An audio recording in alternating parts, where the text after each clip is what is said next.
परमेश्वर के मीठे मधुर नाम में एक बार फिर से आप सभी को जय मसीह की। मेरा नाम है फ्रेड एवियर और यीशु हमारा चरवाहा में एक बार फिर से आप सभी का वेलकम करते हैं और परमेश्वर का धन्यवाद करते हैं कि उसने एक और सुंदर दिन हम सबके जीवनों में बख्शा है। तो आज हम कुछ बातें परमेश्वर के वचन से सीखेंगे जो हमको मिलती है याकूब जो नए नियम में है। पीछे इब्रानियों के बाद हमें याकूब मिलता है। याकूब की पुस्तक उसका 4वां अध्याय और उसकी 8वीं आयत। याकूब उसका 4वां अध्याय और उसकी 8वीं आयत, जहाँ इस प्रकार लिखा है, परमेश्वर के निकट आओ तो वह भी तुम्हारे निकट आएगा। हे पापियों, अपने हाथ शुद्ध करो और हे दुर्जिते लोगों, अपने हृदय को पवित्र करो। परमेश्वर का वचन पढ़ा गया, इसके पढ़े और सुने जाने में परमेश्वर आशीष दे। आमीन।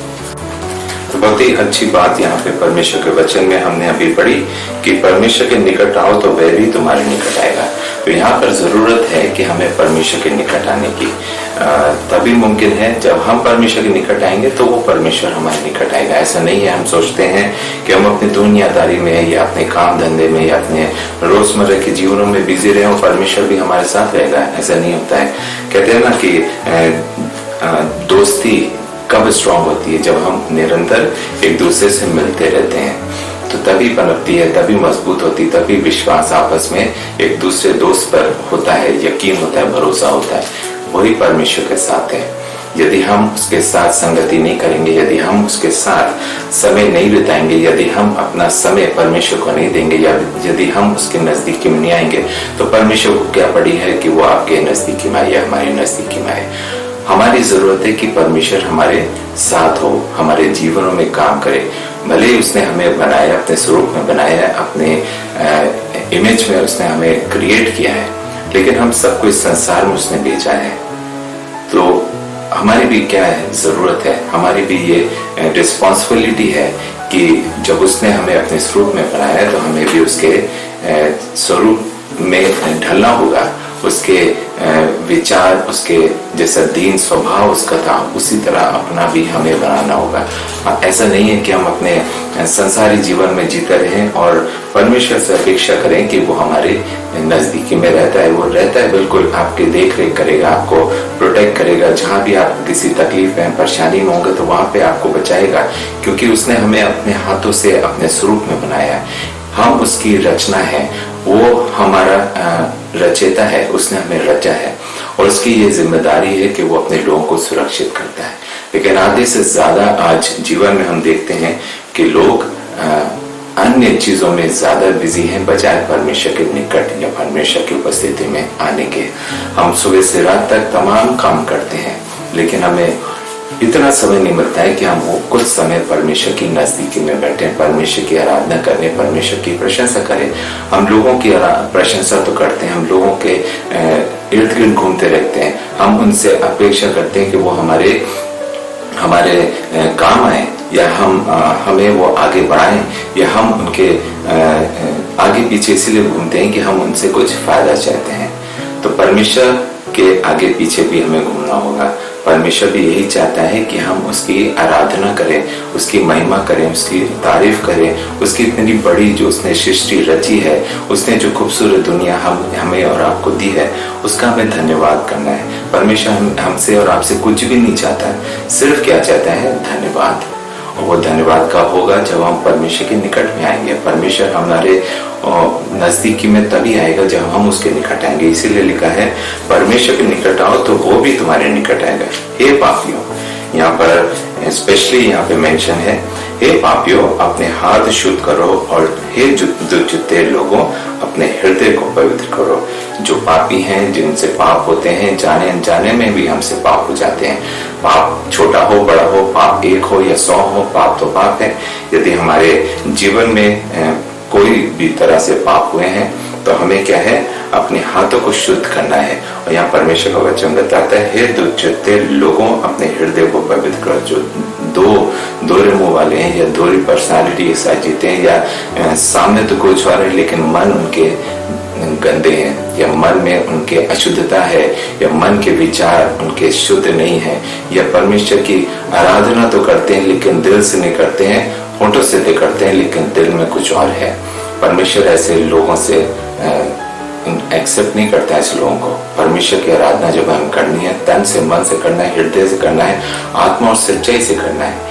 इसीलिए परमेश्वर का वचन बताता है, हे पापियों अपने हाथ शुद्ध करो, और हे दुष्चित्ते लोगों अपने हृदय को पवित्र करो। अपने हाथों को शुद्ध करना है और अपने हृदय में जो हमारे मन में सोच विचार हैं, हमारे लोगों के प्रति जो गलत भावनाएं हैं, या हमने किसी से कुछ बातें सुन ली हैं तो हम जाने बगैर उसके बारे में दूसरी बातें फैलाना शुरू कर देते हैं। उसके लिए लोगों के दिल में कड़वाहट डालना शुरू कर देते हैं। ऐसे लोगों को परमेश्वर कतई पसंद नहीं करता है। क्या आप चाहते हैं कि परमेश्वर आपको नकारे या परमेश्वर आपको स्वीकारे? आप क्या चाहते हैं? यदि परमेश्वर आपको स्वीकारे तो आपको परमेश्वर के अनुसार चलना होगा, परमेश्वर के वचन के अनुसार चलना होगा, क्योंकि यहाँ लिखा है, हे पापियों अपने हाथ को शुद्ध करो, और हे दुष्चित्ते लोगों अपने हृदय को पवित्र करो। हमें अपने हाथ को भी शुद्ध रखना है और अपने हृदय को भी पवित्र रखना है। एक जगह से हम और पढ़ेंगे जो हमको मिलता है भजन संहिता 145 का 18 आयत। भजन संहिता 145 उसका 18वीं आयत। जितने यहोवा को पुकारते हैं, अर्थात जितने उसको सच्चाई से पुकारते हैं, उन सबों के वह निकट रहता है। कितनी अच्छी बात लिखी है। अभी हमने पीछे पढ़ा था याकूब 4:8 में, वो यही है, परमेश्वर तुम परमेश्वर के निकट आओ तो परमेश्वर भी तुम्हारे निकट आएगा। वही बात है, जितने यहोवा को पुकारते हैं अपना, अर्थात जितने उसको सच्चाई से पुकारते हैं, वे उन सबों के वे निकट रहता है। जितने यहोवा को पुकारते हैं और जितने सच्चाई से पुकारते हैं। एक होता है हम यहोवा से बोल रहे हैं, यहोवा हमारी प्रार्थना सुने, हमारी सहायता मदद करे, और हम बस ये सोचते हैं कि हम अपने काम में बिजी भी रहें और परमेश्वर हमारी पुकार भी सुन ले, विनती भी सुन ले। लेकिन यहाँ लिखा है कि उसको सच्चाई से पुकारते हैं। जितने भी लोग उसको सच्चाई से पुकारते हैं, मतलब मन से, हृदय से, आत्मा से, सच्चाई से जो उसको पुकारते हैं कि परमेश्वर ही सब कुछ है, हम कुछ नहीं है, परमेश्वर ही हमारा उद्धार करता है, परमेश्वर हमारा रक्षक है, परमेश्वर हमें हर एक संकट से, मुसीबतों से बचा सकता है, हमारी बुरी परिस्थितियों से परमेश्वर ही निकाल सकता है। आज भले हम संकट में हैं, लेकिन वो दिन दूर नहीं है जब परमेश्वर हमें उससे बाहर लाएगा। तो ये विचार होना जरूरी है कि परमेश्वर पे हम कितना निर्भर करते हैं। क्या हम 100% करते हैं, या हम 200% करते हैं, या हम 50% करते हैं? यह निर्णय हमारा स्वयं का है कि हम परमेश्वर को कितना प्रेफरेंस देते हैं, कितना हम परमेश्वर पर निर्भर करते हैं। क्योंकि परमेश्वर का वचन यही बताता है भजन संहिता 145:18 में कि जितने यहोवा को पुकारते हैं, अर्थात जितने उसको सच्चाई से पुकारते हैं, उन सबों के वे निकट रहता है। जितने उसको सच्चाई से पुकारते हैं, ऐसे सब लोगों के वो क्या है, यहोवा क्या है, निकट रहता है। तो आपको निराश होने की आवश्यकता नहीं है, आपको परेशान होने की जरूरत नहीं है। आप बहुत ही सुरक्षित हाथों में, आप यहोवा के हाथों में, सुरक्षित हाथों में। उसको हमारी और आपकी चिंताएं, फिक्र है, क्योंकि उसने हमें अपने स्वरूप में बनाया। जब माँ अपने बच्चे को जन्म देती है तो सबसे ज्यादा वो क्या है, अपने बच्चे को प्यार करती है। वो क्यों? क्योंकि उसने 9 महीने अपने बच्चे को गर्भ में रखा है। वो जानती है एक भी पुकार बच्चे की अगर होती है, तकलीफ होता है, दर्द होता है, रोता है, तो माँ एकदम बिलक पड़ती है, उसको उठा लेती है, गले से लगा लेती है। वो क्यों? क्योंकि वो बेइंतहा उससे प्यार करती है, मोहब्बत करती है, क्योंकि उसने उसको अपने गर्भ में पाला है 9 महीने, और उसने उसको जन्म दिया है। तो हम सब क्या है? हम सबको परमेश्वर ने अपने स्वरूप में बनाया है, तो हम तो उससे बढ़कर हैं। परमेश्वर ने सारी रचना की, सारी सृष्टि को रचा है, लेकिन सबसे खूबसूरत जो रचना उसने करी थी वो मनुष्य को बनाया था, और वो भी किसके? अपने स्वरूप में। जैसा वो था, जैसा उसका हृदय था, जैसा उसका स्वभाव था, जैसे वो शांति प्रिय, दीन और नम्र था, उसी तरह उसने हम सबको बनाया। आज परमेश्वर के वचन में हम पढ़ते हैं जहाँ लिखा है, बालकों को मेरे पास आने दो, क्योंकि स्वर्ग का राज ऐसा ही का है। वो बालकों को क्यों बुलाते हैं? बालकों को इसलिए बुलाते हैं क्योंकि वो जानते हैं कि वो उनके हृदय एकदम साफ है, हाथ एकदम शुद्ध है, पवित्र हृदय है, और उनके मन में कोई भी ईर्ष्या, जलन या बैर भाव या गंदगी नहीं है। वो शुद्ध मन के होते हैं। इसलिए बच्चों को मेरे पास आने दो, क्योंकि स्वर्ग का राज्य ऐसे लिखा है। तो अगर हमें स्वर्ग के राज में प्रवेश करना है तो हमें बच्चों के समान होना होगा। हमें अपने हाथों को शुद्ध करना होगा, अपने हृदय को पवित्र करना होगा, दीन और नम्र होना होगा। तभी हम परमेश्वर के उस राज्य के लायक बन सकते हैं, अन्यथा नहीं। एक जगह से हम और पढ़ेंगे, इब्रानियों 10:22। इब्रानियों उसका 10वां अध्याय, उसकी 22वीं आयत। हम सच्चे मन और पूरे विश्वास के साथ और विवेक का दोष दूर करने के लिए हृदय पर छिड़काव लेकर और देह को शुद्ध जल से धुलवाकर परमेश्वर के समीप जाएं।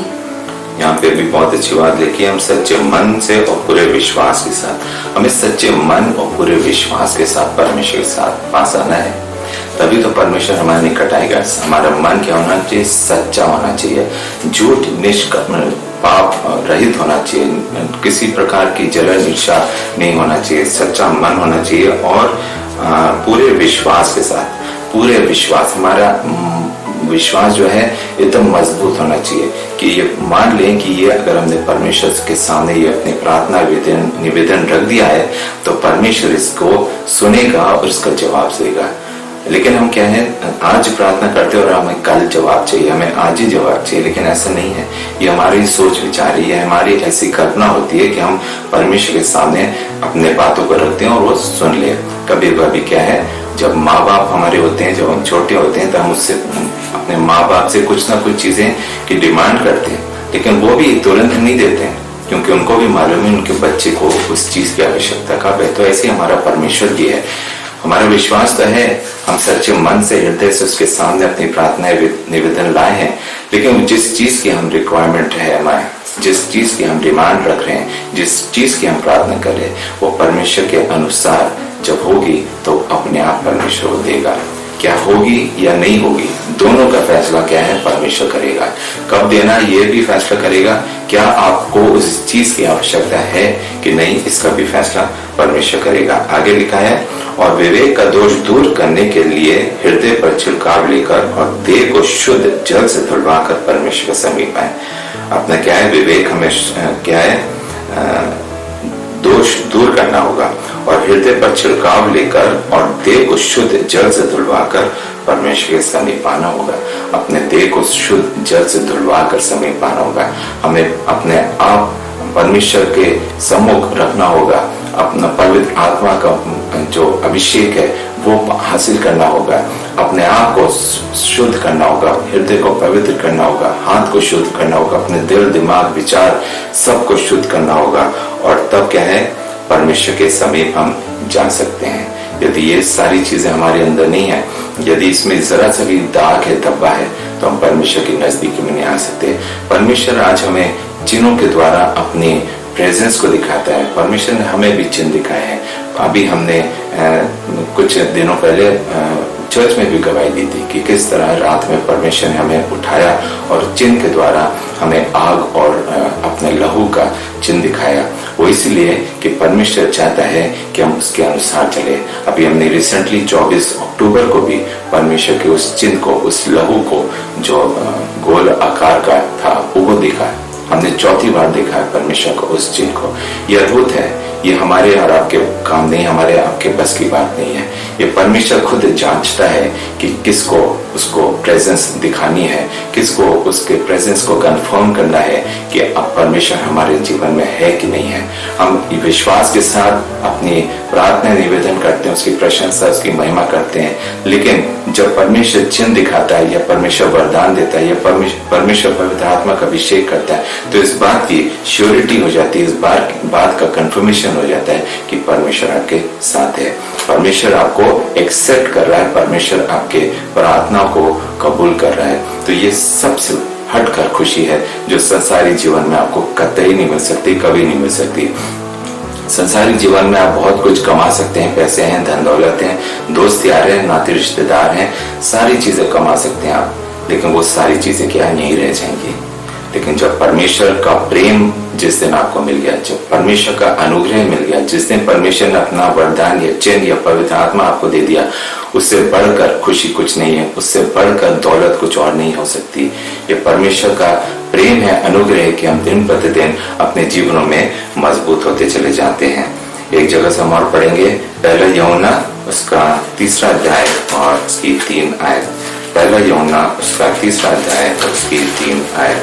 जो कोई इस पर आशा रखता है वो अपने आप को वैसा ही पवित्र करता है जैसा वो पवित्र है। कितना अच्छा लिखा है, जो कोई उस पर आशा रखता है। हम और आप आशा तो रखते हैं, तभी तो हम परमेश्वर के आराधना करते हैं और उससे एक्सपेक्ट करते हैं, उससे अपनी प्रार्थना निवेदन उसके सम्मुख लाते हैं, क्योंकि हम क्या हैं, उस पर आशा रखते हैं। वे अपने आप को वैसा ही पवित्र करता है जैसा वह पवित्र है। हम अपने आप को पवित्र करते हैं, हम अपने आप को शुद्ध करते हैं, हम अपने हृदय को भी पवित्र करते हैं, अपने हाथों को भी शुद्ध करते हैं, अपने विचारों को, अपने शब्दों को भी शुद्ध करते हैं। हमारे अंदर कोई भी छल कपट नहीं हो, कोई भी मलिनता ना हो, कोई भी अशुद्धता ना हो। तो इस तरह से हम अपने आप को पवित्र करते हैं और परमेश्वर के वचन को मानते हैं, उस पर अमल करते हैं और उसके विश्वास में बढ़ते हैं, तभी तो हम पवित्र हो सकते हैं। और जैसा वो पवित्र है, क्योंकि वो पवित्र है, निष्पाप है, निष्कलंक है और दीन और नम्र है। उसने जब उसके ऊपर कोड़े भी मारे जा रहे थे तब भी उसने उफ नहीं किया, जब उसको सूली पर चढ़ाए थे तब भी उसने आ तक नहीं किया, जब उसके हाथों पैरों में कीलें ठोकी गई तब भी उसके मुंह से एक शब्द नहीं निकला। तो ऐसा क्या आज हम बन सकते हैं? क्या ऐसा जीवन हम जीने को तैयार हैं? हम बिल्कुल अपने आप को परमेश्वर के सम्मुख लाएं तो परमेश्वर की तरह अपने आप को पवित्र कर सकें, क्योंकि जैसा वो पवित्र था।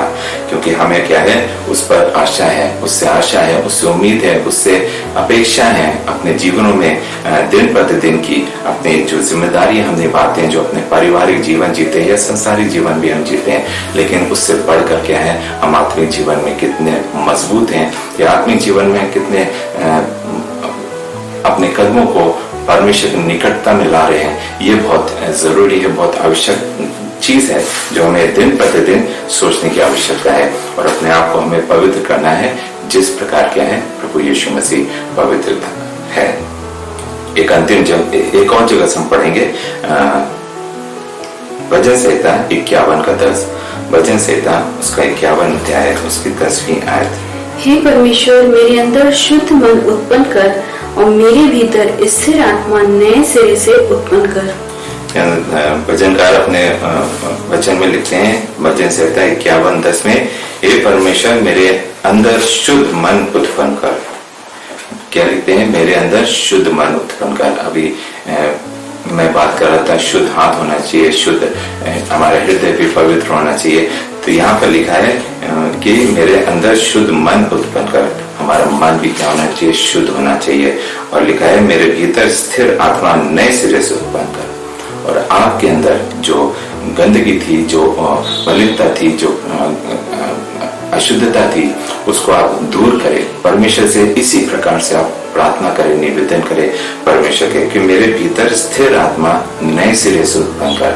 जो पुरानी थी, जो अस्थिर आत्माएं थी या जो सांसारिक चीजें थी, जो हम गलत संगतियों में थे, गलत सोच विचार के साथ आज तक हमने अपने जीवन बिताया है, लेकिन जब आप परमेश्वर के सम्मुख अपने इस गलती को स्वीकारें तो परमेश्वर से ये बात जरूर करें कि मेरे भीतर नए सिरे से आत्मा उत्पन्न कर, मेरे भीतर स्थिर आत्मा नए सिरे से उत्पन्न कर। ये बहुत आवश्यक बात है जो यहाँ पे वचनकार अपने वचन में लिखते हैं 51 और उसका 10वीं आयत कि हे परमेश्वर मेरे अंदर शुद्ध मन उत्पन्न कर और मेरे भीतर स्थिर आत्मा नए सिरे से उत्पन्न कर। जब तक इस प्रकार हम अपनी बातों को परमेश्वर के सम्मुख नहीं रखेंगे तो परमेश्वर भी हमारी बातों को पूर्ण रीति से स्वीकारेगा नहीं। तो अगर पूर्ण रीति से परमेश्वर के उन वचनों को पर हमें अमल करना है, चलना है, तो हमें निरंतर क्या है, इन बातों को समझना जरूरी है, सीखना जरूरी है और परमेश्वर के वचन पे अमल करना जरूरी है। एक अंतिम जगह से हम पढ़ेंगे 2 कोरिन्थियों 7 का 1 आयत। हे प्रियो, जब कि ये प्रतिज्ञाएं हमें मिली हैं तो आओ हम अपने आप को शरीर और आत्मा की सब मलिनता से शुद्ध करें और परमेश्वर का भय रखते हुए पवित्रता को सिद्ध करें। कितनी अच्छी बात लिखी है 2 कोरिन्थियों 7:1 में, हम अपने आप को शरीर और आत्मा की सब मलिनता से शुद्ध करें। हमें जरूरत है अपने आप को शरीर और आत्मा की, हमारे शरीर की जो आत्मा की मलिनता है उसको शुद्ध करें और परमेश्वर का भय रखते हुए पवित्रता को सिद्ध करें। परमेश्वर का भय होना जरूरी है। हमें हमारे अंदर की जो शरीर की शरीर और आत्मा की सब मलिनता है उसको पहले शुद्ध करना है और परमेश्वर के भय में रखते हुए पवित्रता को सिद्ध करना है। परमेश्वर का भय होना जरूरी है। जब तक हमारे अंदर परमेश्वर का भय नहीं होगा तो हम गलत काम करते रहेंगे, हम गलत संगतियों में बैठते रहेंगे, हम गलत विचार रखेंगे, गलत सोच विचार के साथ यदि हम परमेश्वर के सम्मुख आते हैं, उपस्थिति में आते हैं, तो परमेश्वर कभी हमारे प्रार्थनाओं को, विनतियों को सुनेगा नहीं और ना स्वीकारेगा, क्योंकि परमेश्वर पवित्र है। तो इसलिए हमें भी पवित्र होना है। इसीलिए लिखा है, हम अपने आप को शरीर और आत्मा की सब मलिनता से शुद्ध करें और परमेश्वर का भय रखते हुए पवित्रता को सिद्ध करें। परमेश्वर का भय रखते हुए हम अपने आप को क्या है, पवित्रता में सिद्ध करना है। हम बोल तो सकते हैं कि हम पवित्र हैं, लेकिन हम लोगों को खुश करने के लिए नहीं है। इस संसार में परमेश्वर का वचन बताता है कि हम मनुष्यों को खुश ना करें। हमें किसको खुश करना है? परमेश्वर को, क्योंकि हमारी रचना परमेश्वर के द्वारा है। हमारा जीवन परमेश्वर ने दिया, ये सांसें परमेश्वर ने दी हैं, ये जो खून का बहाव है ना, ये भी परमेश्वर ने दिया है। ये दिल जो धड़कता है सुबह से रात तक, रात में भी जब हम सोते हैं तो सब कुछ शांत हो जाता है, लेकिन दिल अकेला है जो काम करता है और जो सांसें हैं वो काम करती हैं। जब तक ये सारी चीजें ना हो तो हमारे अंदर की जो शरीर और आत्मा की सब मलिनता है वो शुद्ध नहीं हो सकती है। इसलिए हमें पूरी तरह रीति से अपने आप को परमेश्वर के सम्मुख रखना होगा, अपने आप को समर्पित करना होगा और परमेश्वर का भय रखते हुए पवित्रता को सिद्ध करना होगा। तभी हम कह सकते हैं, जैसा अभी हमने पढ़ा था